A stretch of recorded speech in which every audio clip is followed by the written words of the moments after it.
नंद बाबा कंस को कर देने गए हैं, उसी समय गोकुल में पूतना आ गई। पूतना कौन? ये कौन है पूतना? राक्षसी है ना। और लाला की मौसी बन करके आई कि मैं लाला की मौसी हूँ। पूतना क्यों आई मारने? क्योंकि पूतना का काम ही था बाल हत्या करना। उसका काम ही था बाल हत्या करना। वो खाली भगवान को मारने नहीं आई, वो तो ऐसे ही बालकों को मारती रहती है। उसको यही अच्छा लगता है।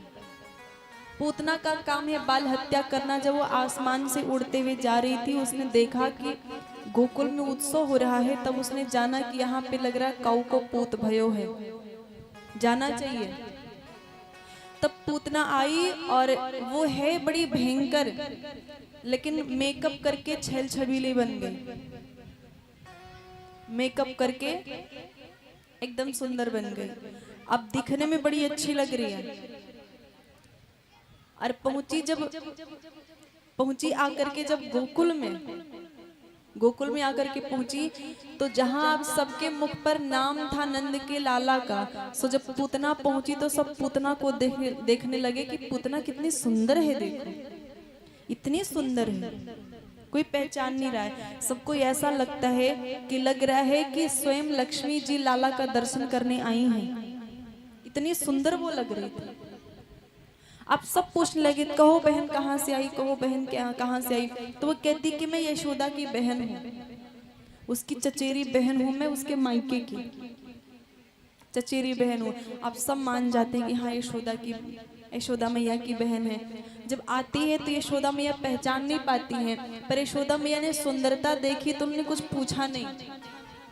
उन्होंने कहा इतनी सुंदर है, कहीं कुछ कह दिया बुरा ना मान जाए, चली ना जाए।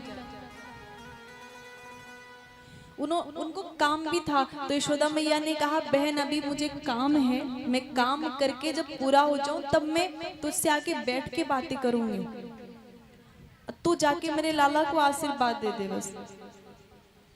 पूतना आई, पहुंची भगवान के पास। भगवान के पास आकर के पहुंची, और जैसे ही भगवान ने पूतना को देखा तो देखते ही अपनी आंखें बंद कर ली, तुरंत आंखें बंद कर ली। जहां सब लोगों ने देखा और उसके रूप को देख करके सब मोह गए थे, वहीं भगवान ने उसको देखा तक नहीं, देखा ही नहीं। इसका क्या अर्थ होता है? इसका अर्थ ये होता है कि पूतना को पूरे गोकुल वालों ने देखा, सब रीझ गए, पर जिसको रीझना था वो नहीं रीझा। तो परिणाम क्या हुआ कि पूतना मारी गई।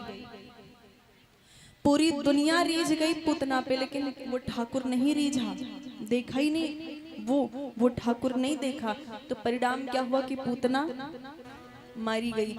अब भाव ये है कि आपसे पूरी दुनिया रीझ जाए तो क्या हुआ जब वो नहीं रीझा। यदि पूरी दुनिया रीझ जाए पर वो ना रीझे तो कोई मतलब नहीं है। और यदि वो रीझ जाए तो पूरी दुनिया अपने आप ही रीझ जाएगी, रिझाना ही नहीं पड़ेगा। तो जब पूतना पहुंची भगवान के पास तो भगवान ने देखा नहीं, बल्कि आंखें बंद कर ली तुरंत। अब बंद ही नहीं किया, भगवान ने सोचा इसकी छाया भी मेरी आंखों पे ना पड़े, तो भगवान ने ऐसे करके आंखों पे रख लिया। छोटा बच्चा होता है ना, वो ऐसे मुट्ठी बांधता है, ऐसे ऐसे, तो ऐसे रख लिया। क्यों आंखें बंद करी भगवान ने? संतों ने भाव दिया, बोले भगवान ने आंखें इसलिए बंद करी क्योंकि भगवान मंगलाचरण कर रहे हैं, कि काम शुरू हो रहा है तो श्री गणेशाय नमः कर लिया जाए। राक्षसों को मारना शुरू हो रहे हैं ना, तब श्री गणेशाय नमः कर ले। और एक संत ने कहा कि वो शंकर जी से बात कर रहे हैं, शंकर जी से बात कर रहे हैं। शंकर जी से भगवान कह रहे हैं कि ये विष पिलाने आई है, हमें पता है कि विष पिलाने आई है, तो आपके पास विष पीने की टेक्निक ज्यादा अच्छी है, तो आप ही आकर के पी लो। तो शंकर जी ने कहा प्रभु ठीक है आ जाऊं, पर कैसे आऊं, किस रूप में आऊं? तो भगवान ने कहा मैं क्रोध कर रहा हूं, आप क्रोध के रूप में आ जाओ, क्रोध के रूप में आ जाओ और विष का आप ही पान करो। तब हुआ ये कि भगवान के क्रोध ने विष का पान किया और भगवान ने दुग्ध पान किया, और दुग्ध पान करने के बाद भगवान पूतना के प्राणों को ही पीना शुरू कर दिए। और जब प्राणों को पीना शुरू कर दिए, वो उसको पीड़ा हुई तो वो लेकर के उड़ गई, ऊपर उड़ गई, भागने लगी, छोड़ छोड़ लाला, छोड़ लाला, छोड़ लाला, ऐसे करके भागने लगी। तब भगवान मुस्कुरा रहे हैं और भगवान मन ही मन कह रहे हैं कि यही तो बात, यही तो मुझे आता नहीं है। मैं जल्दी किसी को पकड़ता नहीं हूँ, पर जिसको पकड़ लेता हूँ उसको छोड़ता नहीं। अब पकड़ लिया तो छोड़ूंगा नहीं, अब पार करके तेरा उद्धार करके छोड़ूंगी। तो पूतना उड़ गई और जो ही ब्रज के बाहर जाके पहुंची तो सारा ही प्राण खींच लिए भगवान, और धड़ाम से धरती पर गिरी और गोविंदाय नमो नमः बोले। पूतना मर्दन भगवान की जय हो। और ये पूतना कंस की भेजी हुई नहीं थी, इसका काम ही था बालकों को मारना, सो वो मारने आई थी। तो जब पूतना गिरी तो अपना असली रूप प्रकट करके गिरी और मरी, और जब मरी तो 6 कोस का उसका शरीर है। 6 कोस का अर्थ होता है 18 किलोमीटर, इतना बड़ा उसका शरीर है। जब वो गिरी तो 10 दिशाएं हिल गई, और 10 दिशाएं हिल गई और धम्म की आवाज हुई तो सब डर गए। यशोदा मैया दौड़ करके अपने अब लाला के पालने के पास गई तो देखा लाला नहीं है।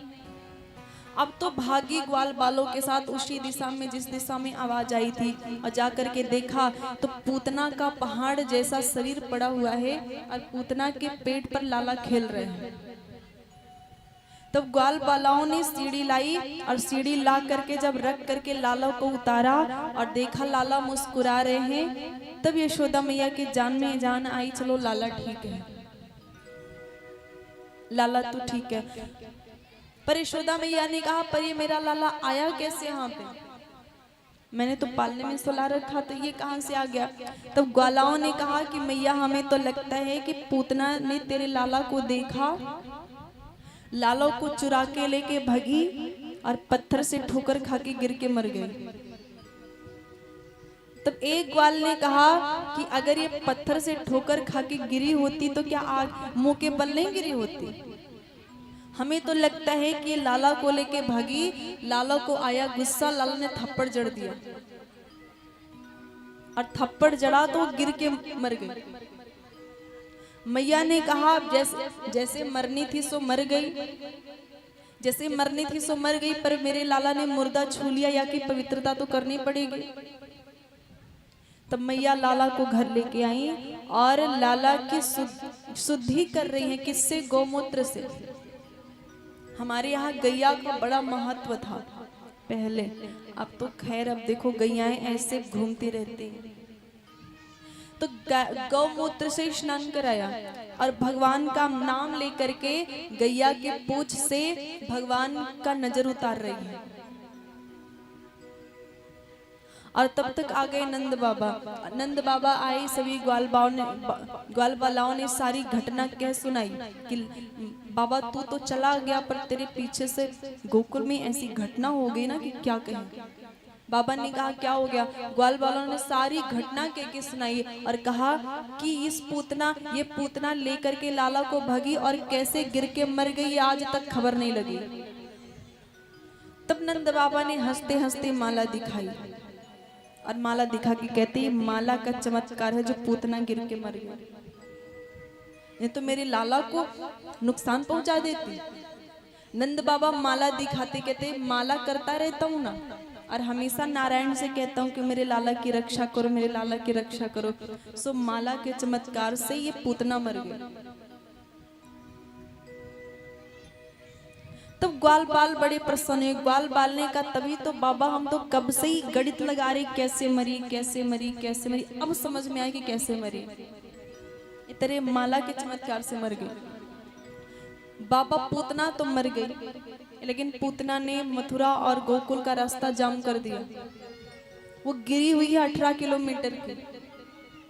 अब गिरी हुई, अब उसको हटाएंगे नहीं तो रास्ता जाम ही रहेगा, ट्रैफिक लगा रहेगा। क्या करे? नंद बाबा ने कहा एक काम करो, अपने अपने घर से कुल्हाड़ा फरसा लेकर के आओ। सभी ग्वाल बाल अपने अपने घर से कुल्हाड़ा फरसा लेकर के आते हैं। ईंधन काटा और ईंधन काट करके पूतना के शरीर पर रखा और जब आग लगाई और पूतना जली, तो जब पूतना गिरी थी तब 10 दिशाएं हिल गई थी, पर जब पूतना जली तो 10 दिशाएं सुगंधित हो गई, 10 दिशाएं महक उठी। जब ऐसा कहा सुखदेव जी ने तो परीक्षित जी ने हाथ जोड़ करके कहा, प्रभु ये पूतना इतनी बड़ी पापिनी थी, राक्षसी थी, तो इसके जलने से सुगंध क्यों हुआ? ऐसा कैसे हो सकता है? तब सुखदेव जी मुस्कुराते हैं और कहते हैं कि हाँ, पूतना किसी भी प्रकार अच्छी नहीं थी। पूतना का ना तो नाम अच्छा था, पूतना जो किसी के पूत को देख ना सके, जो किसी के पूत को देख ना सके सोई पूतना। तो पूतना का ना तो नाम अच्छा है, ना तो पूतना का काम अच्छा है। बाल हत्या करना उसका काम है, काम भी नहीं अच्छा है। उसका कुल भी नहीं अच्छा है, राक्षस कुल की है, कुल खानदान भी नहीं अच्छा है। उसका रूप भी नहीं अच्छा है, बड़ी भयंकर है, बड़ी भयंकर है। तो रूप भी नहीं अच्छा है, कुछ भी नहीं अच्छा है, लेकिन फिर भी भगवान ने एक विशेषता पूतना के भीतर ढूंढ ली। कौन सी विशेषता? भगवान ने कहा चलो इसका ना तो नाम अच्छा, ना तो काम अच्छा, ना तो कुल अच्छा, ना तो रूप अच्छा, पर इसके भीतर एक विशेषता ये है। भगवान ने ढूंढी, भगवान ने कहा कि जैसी भी है पर ये मौसी बन करके आई, ये मासी बन करके आई। इसने कहा कि मैं लाला की मौसी हूँ। बस यही विशेषता भगवान ने ढूंढ ली और पूतना का उद्धार कर दिया। अर्थ स्पष्ट है कि भगवान इतने दयालु हैं, इतने दयालु हैं कि न जाने कौन से गुण पर दयानिधि रीझ जाते हैं। कब भगवान को कौन सा गुण अच्छा लग जाए कुछ कहा ही नहीं जा सकता।